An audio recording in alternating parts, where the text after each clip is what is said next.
New Jersey is at a crossroads. The Garden State has the highest combined tax burden in the country, the highest cost of living, and an onerous budget shortfall that impacts us all. The question is, how are all these stressful factors affecting our health?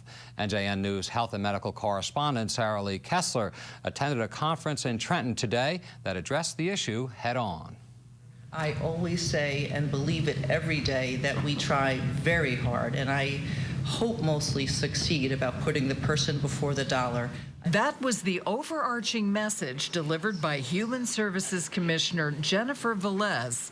It came on the heels of her boss, Governor Christie, talking last week about paring Medicaid enrollment guidelines in New Jersey way back. So essentially, if you live, in a cardboard box under the interstate, you'll get coverage. But if you live somewhere else and you're making 25% of poverty, $3,300 a year for a single person, you're screwed. Salty as Senator Joe Vitale's remark may sound, discussion at today's conference, which was organized by the nonpartisan nonprofit Council on State Public Affairs, was quite civilized. The focus was on out-of-control health care costs. I always say the first thing we have to do is figure out how not to die, because we do know that's where all the costs are, right? 2 months before you die. So if you don't have that 2 months, you'll be fine. In fact, a study presented by Dr. Robert Hughes, a researcher at the Center for State Health Policy at Rutgers, shows that the cost of dying in New Jersey is more expensive than in any other state.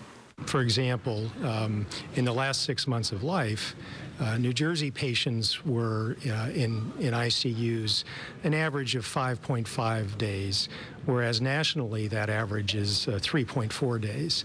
Dying New Jersey patients receive 50% more physician visits than the national average.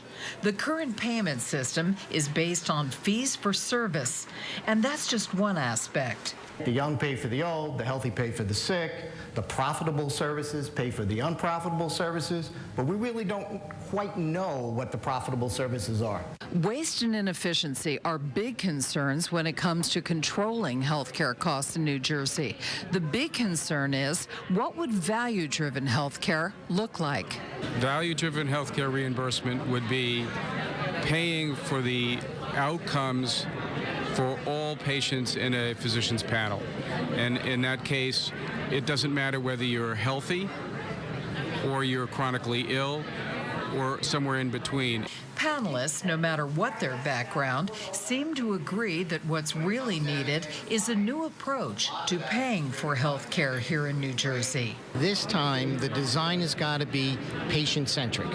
Right? So it's no longer, it's sitting back and saying, what's in the best interest of the patient? Many health experts believe federally qualified health centers, there are 20 in New Jersey, which provide a medical home to the disenfranchised, are an important part of any solution. Sarah Lee Kessler, NJN News, Trenton.